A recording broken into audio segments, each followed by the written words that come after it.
नमस्ते बच्चों। आज मैं हिंदी व्याकरण से प्रत्यय को लेकर आई हूँ और आज हमारी जो प्रश्नावली है उसका नंबर है 27। आज की जो वीडियो है वह कक्षा 9 और अन्य सभी प्रतियोगी परीक्षाओं के लिए है। इसमें हम प्रत्यय को समझेंगे, उसे निकालना सीखेंगे, प्रत्यय के भेद को जानेंगे और उसे हम किस प्रकार सॉल्व कर सकते हैं यह भी देखेंगे। तो आज हम प्रत्यय को सीख रहे हैं और प्रत्यय की परिभाषा को अब हम देख लेते हैं कि प्रत्यय किसे कहते हैं। तो प्रत्यय वे शब्दांश होते हैं जो किसी शब्द के बाद जुड़कर उसके अर्थ में परिवर्तन कर देते हैं। प्रत्यय यानी कि शब्द के बाद जुड़ता है, ये याद रखें। अब हम देखते हैं प्रत्यय के भेद। तो प्रत्यय के दो प्रकार होते हैं। नंबर 1 कृत प्रत्यय और तद्धित प्रत्यय। कक्षा 10 के बच्चों को और 9 के बच्चों को मैं ये बताना चाहती हूँ कि यहाँ पर हम केवल प्रत्यय के भेद को सीखेंगे और हिंदी के प्रमुख प्रत्ययों के विषय पर बात करेंगे, प्रमुख प्रत्यय शब्दांश के विषय पर बात करेंगे और शब्दांश को कैसे प्रत्यय से जोड़कर हम नया शब्द बना सकते हैं इसको सीखेंगे। किंतु प्रतियोगी परीक्षाओं के लिए जो बच्चे बैठने वाले हैं उन्हें मैं कृत और तद्धित दोनों प्रत्ययों को गहराई के साथ समझाऊंगी। बच्चों, कक्षा 10 वाले जो बच्चे हैं उन्हें मैं बताना चाहती हूँ कि आई, वट, हट, ता, त्व, पन, वा, मान, या, इक और आस, ये 11 प्रत्यय लगातार परीक्षाओं में आपके पूछे गए हैं और पाठ्यक्रम में भी यही प्रमुख प्रत्यय आए हैं। बच्चों, परीक्षा में पूछे जाने वाले मुख्य प्रत्ययों पर यदि हम विषय पर बात करें तो ये प्रत्यय ऐसे हैं जो परीक्षा में लगातार पूछे गए हैं। इनमें आई, आवट, वा, आहट, आन, पन, या, वान, त्व और ता है। तो इनसे जुड़े हुए शब्दों को मैंने यहाँ पर लिख दिया है। जैसे आई, यहाँ पर आई प्रत्यय से संबंधित सभी शब्दों को इंडिकेट कर दिया है। आवट शब्द से जैसे ही लिखने शब्द में हम आवट शब्द जोड़ेंगे तो लिखावट शब्द तैयार हो जाएगा। प्रत्यय लगते ही आवट, प्रत्यय लगते ही लिखावट बन जाएगा। इसी तरीके से मैंने सारे के सारे प्रत्यय लगे शब्दांशों को यहाँ पर इंडिकेट कर दिया है। बच्चों, अब हम प्रत्ययों को समझेंगे कैसे। जैसे अब हमने एक प्रत्यय लिया है आई और हमने शब्द लिया है भला। तो जैसे ही हम ये शब्द लेंगे और इसके साथ हम आई प्रत्यय को जोड़ेंगे तो नया शब्दांश बनेगा, वह बनेगा भलाई। इस प्रकार प्रत्यय का शब्दांश तैयार हो जाता है। भला प्लस आई बराबर भलाई। आप चाहे जोड़कर भी देख सकते हैं। भय, ले पा की मात्रा ला, ए, आ, ई, भलाई। इस तरीके से हम इसको तोड़कर और फिर जोड़कर नया शब्दांश तैयार कर लेते हैं।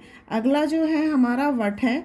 जैसे हम इसमें लिखना शब्द जोड़ते हैं और लिखने शब्द में जैसे ही हम वट प्रत्यय जोड़ते हैं तो लिख से, अब हम ये तो कर लेंगे ऐसे, तो लिख से और लिख में वट जोड़ते हैं तो लिखा वट।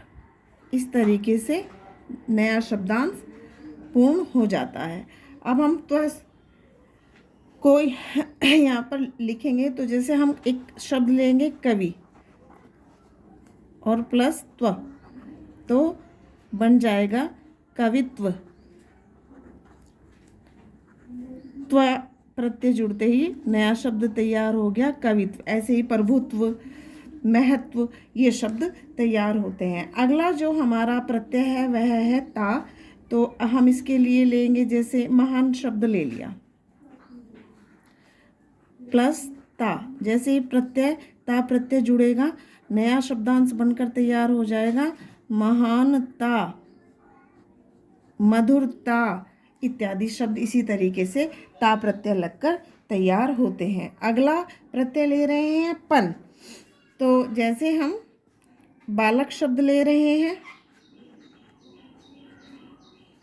प्लस पन प्रत्यय जोड़ रहे हैं तो इसके दो प्रत्यय शब्दांश तैयार होते हैं। कैसे? एक तो बालकपन और बालपन।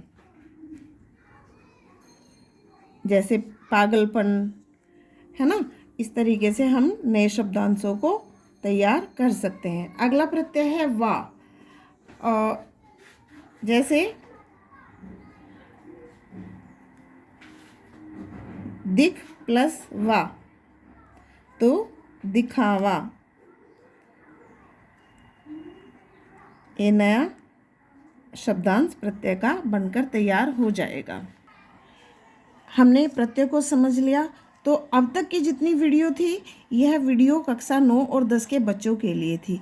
अब आगे जो वीडियो में हम प्रत्ययों के भेद को विस्तार से समझेंगे, वह सभी प्रतियोगी परीक्षाओं के लिए है। मैं ये नहीं कह रही कक्षा 10 के बच्चों को कि आप ना सीखें, आप भी सीख लें, लेकिन आपके लिए जितना पाठ्यक्रम में आया है और जितना आसान या सरल भाषा में मैं आपको बता सकती थी, मैं उतना बता चुकी हूँ। और अब अगर गहराई से आपको प्रत्ययों को समझना है तो हम प्रत्ययों से संबंधित जो अगली हमारी स्टडी है उसे देखेंगे और सीखेंगे।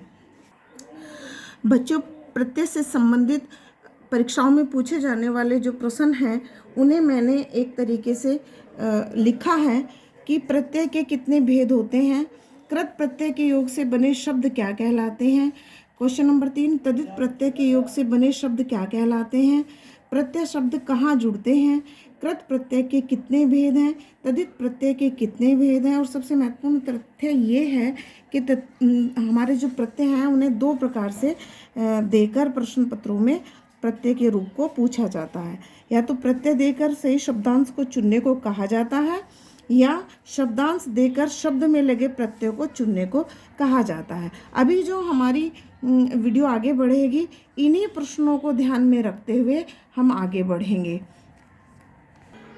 अब हम देख रहे हैं प्रत्यय के भेद। हमने अभी पिछले पेजों पर भी देखा कि प्रत्यय के मैंने 2 भेद बताए थे, कृत प्रत्यय और तदित प्रत्यय। कृत प्रत्यय क्या है? जो प्रत्यय क्रिया यानी वर्ब की धातुओं के अंत में जुड़ते हैं उन्हें कृत प्रत्यय कहते हैं। इनके योग से निर्मित शब्द कृदंत कहलाते हैं। ये याद रखें, यही सवाल भी आया था कि कृत प्रत्यय से जुड़े शब्दांश क्या कहलाते हैं? कृदंत कहलाते हैं। अगला धातु असीम है, 3300 समथिंग है। और यहाँ पर अब हम आगे देख रहे हैं कृदंत के प्रकार। यहाँ पर बच्चों हम देख रहे हैं कि कृदंत के जो प्रकार है, कृदंत यानी कि कृत प्रत्यय के योग से जो निर्मित बनता है वो उसमें हम कृदंत के प्रकार देख रहे हैं।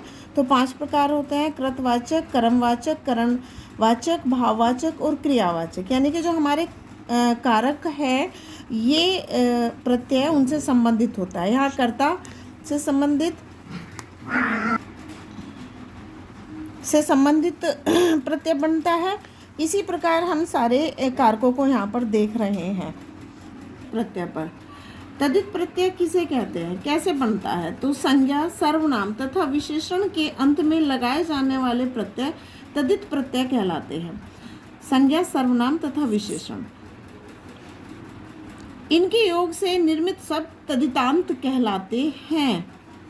ये याद रखें, तदितांत किनके पीछे लगते हैं? संज्ञा के पीछे, सर्वनाम के पीछे और विशेषण के पीछे। हम यहाँ पर इसे स्पष्ट कर रहे हैं। जैसे भूख से भूखा बन जाएगा, लोहा से लुहार बन जाएगा, सोना से सुनार बन जाएगा। ठीक है, अब हम तदित प्रत्यय के प्रकार को यहाँ पर समझ लेंगे। आप गहराई से पढ़ेंगे तो समझ में आ जाएगा। तदित प्रत्यय के 8 प्रकार होते हैं। मैंने यहाँ पर इंडिकेट भी कर दिया है सभी का कि किस प्रकार ये बनते हैं। इनमें जैसे कृतवाचक में आर, ई, वाला, गर, ची, इया, हार, हारा।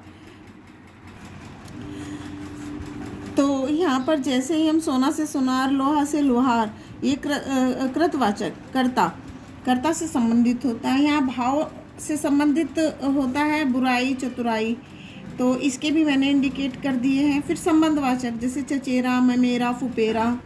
लघुतावाचक जिसमें छोटापन चमके, छोटापन लगे, जैसे कुटिया, लंगोटी, पगड़ी। इस तरीके से यहाँ पर इया, टाटी, ईडी, ये इसके प्रत्यय हैं लघुतावाचक के। गणनावाचक 5वां, चौथा, है ना, पहला।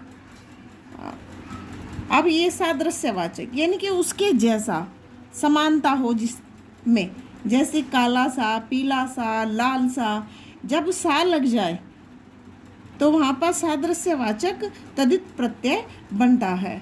गुणवाचक, इसमें हम गुण के आधार पर प्रत्यय को ढूंढ लेते हैं, जैसे मीठा, ठंडा, और इसके जो प्रत्यय होंगे वो होंगे आ, इ, एला, वंत, ई, इला, लू, वान। जैसे गुणवान, वान प्रत्यय लगते ही गुणवान गुणवाचक है ना। अब स्थानवाचक, इसमें जो प्रत्यय होते हैं वो होते हैं इया, वाल, ई, वाला। जैसे पंजाबी, मद्रासी, कलकतिया, इया आया ना कलकतिया, और वाला जैसे मुंबई वाला। इस तरीके से हम इन प्रत्ययों को, तद्धित प्रत्ययों को कर लेते हैं। मैंने यहाँ प्रत्यय इंडिकेट कर दिए हैं, जो बच्चे प्रतियोगी परीक्षाओं में बैठने वाले हैं उनके लिए बहुत महत्वपूर्ण है। अब हम इनसे संबंधित जो प्रश्न बनते हैं परीक्षाओं में उन्हें देख लेंगे। तो प्रत्यय से संबंधित पहला प्रश्न हमारा बनता है, प्रत्यय के कितने भेद होते हैं? तो 2, कृत प्रत्यय और तद्धित प्रत्यय। ठीक है। कृत प्रत्यय के योग से बने शब्द क्या कहलाते हैं? तो कृदंत। तद्धित प्रत्यय के योग से बने शब्द क्या कहलाते हैं? तो तद्धितांत।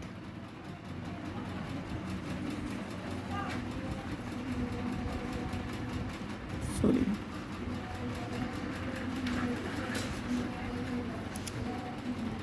प्रत्यय शब्द में कहाँ जुड़ते हैं? तो अंत में।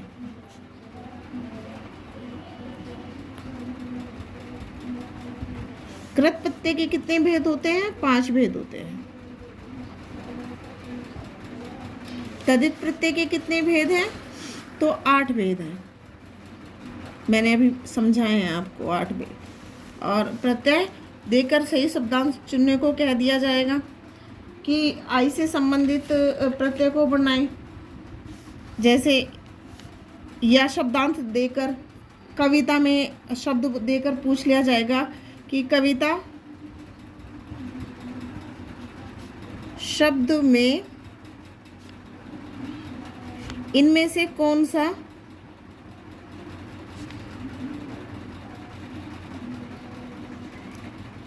प्रत्यय लगा है?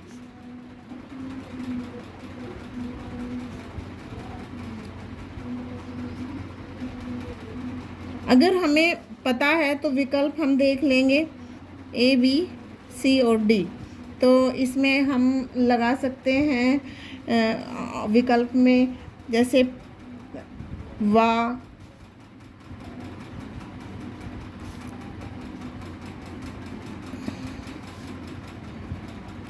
तो हमने निकाला था कवि प्लस ता, तो कविता बन जाएगा। तो यहाँ पर ता प्रत्यय लगा है, सी ऑप्शन हमारा सही होगा। हम पहचान पाएंगे, अगर हमने सही से पढ़ा है तो हम इसे तरीके से निकाल सकते हैं। अगर इसमें कवित्व शब्द आ जाता कविता की जगह, तो यहाँ पर बी ऑप्शन जो है वो हमारा सही होता। तो बच्चों, यदि आपको मेरी वीडियो पसंद आई हो तो वीडियो को लाइक करें, शेयर करें और मेरे चैनल को सब्सक्राइब ज़रूर करें। कल मैं आपको कुछ नया लेकर आऊँगी व्याकरण के तहत, क्योंकि कुछ स्टूडेंट्स ने मुझे हिंदी व्याकरण पर आरंभ से ही, जैसे कारक से लेकर संज्ञा, कारक, सर्वनाम इत्यादि पर वीडियो बनाने के लिए कहा है। तो व्याकरण पे तो काम चल रहा है, मैं लगातार कक्षा वाइज कक्षा 9 और 10 और 12 के लिए तो बना ही रही हूँ, लेकिन मेरा ये प्रयास है कि जब मैं वीडियो बनाऊँ तो ये भी ध्यान रखूँ कि इससे जो लाभ प्रतियोगी परीक्षाओं में बैठने वाले बच्चे हैं उन्हें भी मिले। तो मेरी वीडियो को आप ज़रूर लाइक करें और मुझे ज़रूर कमेंट्स करें कि वो आपको कैसी लगी। धन्यवाद।